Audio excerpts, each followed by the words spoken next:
Saludos para los amigos y amigas en una nueva versión de estas rápidas pastorales, en donde estamos intentando un poco sumergirnos en aspectos de nuestra tradición evangélica o tradición protestante. Y en esta oportunidad, en el marco de estas rápidas pastorales, quisiera llevarlos a pensar y a reflexionar un poquitito sobre los conceptos de Sagrada Escritura y de fe que estaban presentes tanto en Lutero como en Wesley, uno en el siglo XVI y el otro en el siglo XVIII.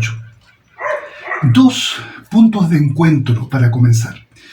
El primer punto de encuentro sobre la Sagrada Escritura.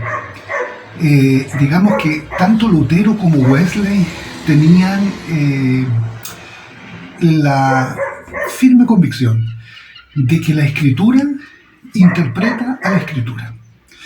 Podrán haber recursos auxiliares, se podrá recurrir a las lenguas antiguas, se podrán ver diferentes versiones, pero en realidad hay un principio y una máxima. La Escritura interpreta a la Escritura. Primera convergencia. Segunda convergencia tiene que ver con el lugar y el valor de la fe.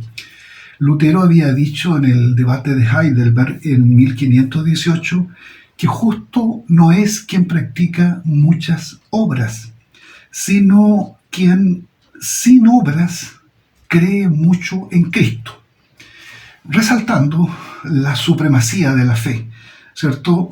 Y Wesley va a estar totalmente de acuerdo, ¿ya? En todos sus sermones, en sus escritos, naturalmente que la fe va a tener un lugar preponderante, ¿ya? Después las obras, después el testimonio, después la práctica, pero la fe en Cristo como Salvador allí está en primer lugar. Bueno, y de uno y de otro, algunas cosas que pueden ser detalles. Lutero, en el siglo XVI, él era un fraile que principalmente estaba abocado a un ministerio docente. Y su ministerio docente era el ejercicio de profesor de Sagrada Escritura en la Universidad de Wittenberg. Él era un doctor en teología y tenía una de las cátedras en esa prestigiosa universidad. Y también en el marco de la Sagrada Escritura, él tuvo la valentía para ese tiempo y también la sabiduría para traducir la Biblia, ¿ya? Al alemán, a la lengua del pueblo, ¿ya? Recordemos que para ese tiempo la Biblia estaba exclusivamente en latín y particularmente en el clero, pero Lutero la traduce para que la tengan todos y recorra a todas partes.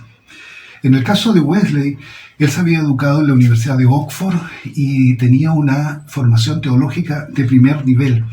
Para los tiempos de él, la Biblia ya estaba traducida al inglés. Sin embargo, un gran aporte que él hace son sus comentarios o sus notas a la interpretación del Nuevo Testamento. En uno de los volúmenes de Wesley, o dos me parece que son, él recorre desde Mateo hasta el Apocalipsis comentando partes del Nuevo Testamento. Entonces, tanto Lutero, ¿no es cierto?, como Wesley tienen la Escritura en un lugar de primerísima importancia.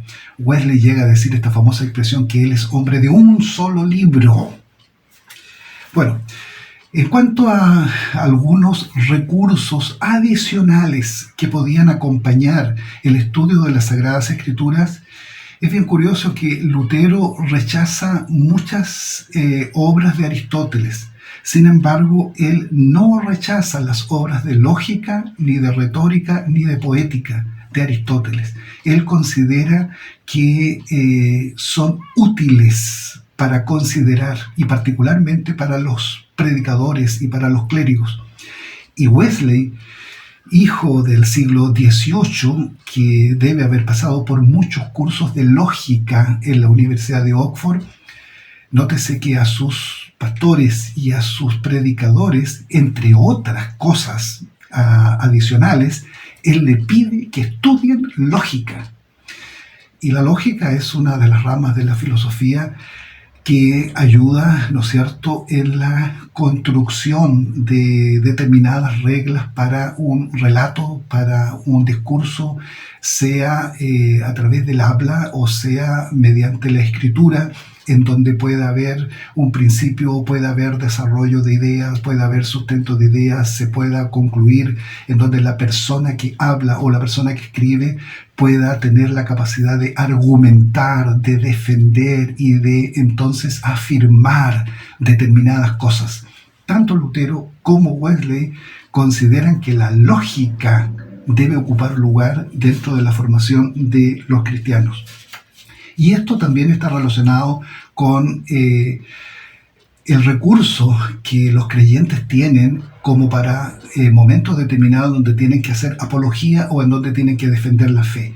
A Lutero le correspondió en muchas ocasiones tener debates en donde tenía que argumentar, en donde tenía que usar la Biblia, en donde tenía que defender, en donde tenía que cuestionar, en donde tenía que rebatir, ¿ya?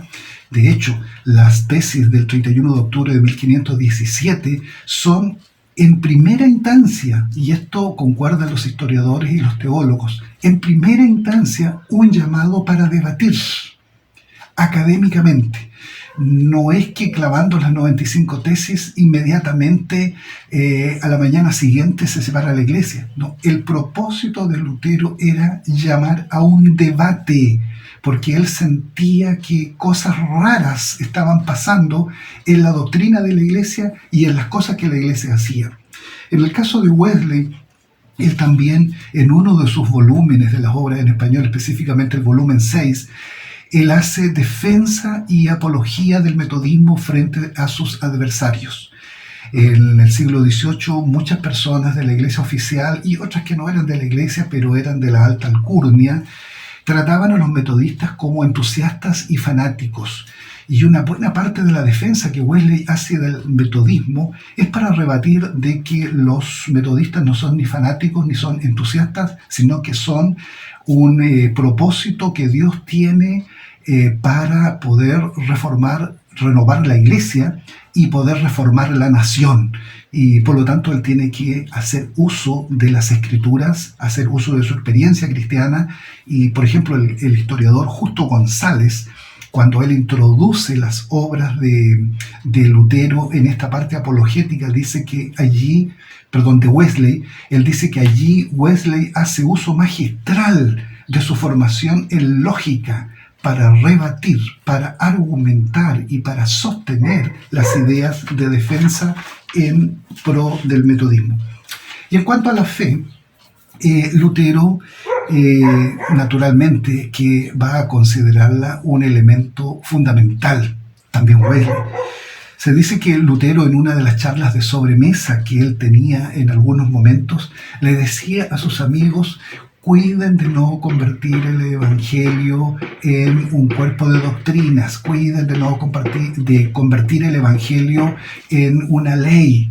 Incluso le dice textualmente: no hagan de Cristo un Moisés. ¿Y qué es lo que les dice? El Evangelio exige nuestra fe en Cristo y la confianza de que Él ha vencido el pecado, a la muerte y al infierno. Es decir, la fe es el punto de relación, es el punto de encuentro, producto de la visita de Dios y la respuesta humana. Y allí, en ese núcleo, la fe en Cristo, se juega, digamos, algo decisivo, y que por lo tanto, eso decisivo, el Evangelio lo va a llamar la salvación. Y Wesley no hace algo menor. Él dice en una de las tantas partes: fe es la revelación de Cristo en nuestros corazones. A él así le pasó el 24 de mayo de 1738. Y él dice: la fe es la evidencia divina que nos persuade de su amor inmerecido hacia mí, pecador. Tanto Wesley como Lutero, el elemento fe en Cristo, no fe porque sí, no fe en la fe, no fe como algo hueco, no, fe que tiene un núcleo y que tiene una sustancia, y ese núcleo se llama Cristo Jesús, obrando por el perdón de mis pecados y ofreciéndome gratuitamente la salvación. Termino este momento de las rápidas pastorales con una cita de Juan Wesley, que sirve tanto para los protestantes de ayer como para los protestantes de hoy, y que, a pesar de ser de Wesley, interpreta también el pensamiento de Lutero. Dice Juan Wesley: te ruego que seas un auténtico protestante. Mediante la ayuda del Espíritu de Dios, deja de lado toda confianza en tu propia justicia, toda esperanza de ser salvo por tus propias obras. Reconoce que tu único mérito es la condena eterna, que tú lo que mereces es la condena del infierno. Humíllate bajo la diestra poderosa de Dios. Échate en el polvo y guarda silencio.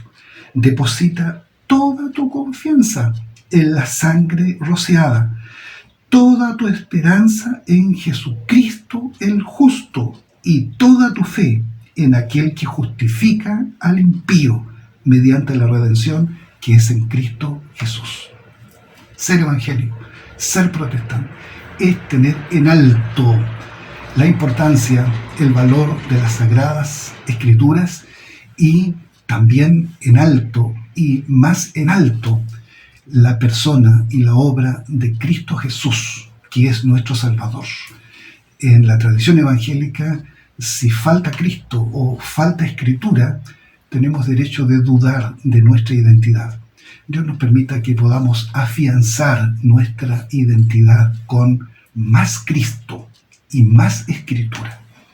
Saludos y nos vemos la próxima semana en otras rápidas pastorales de octubre 2020.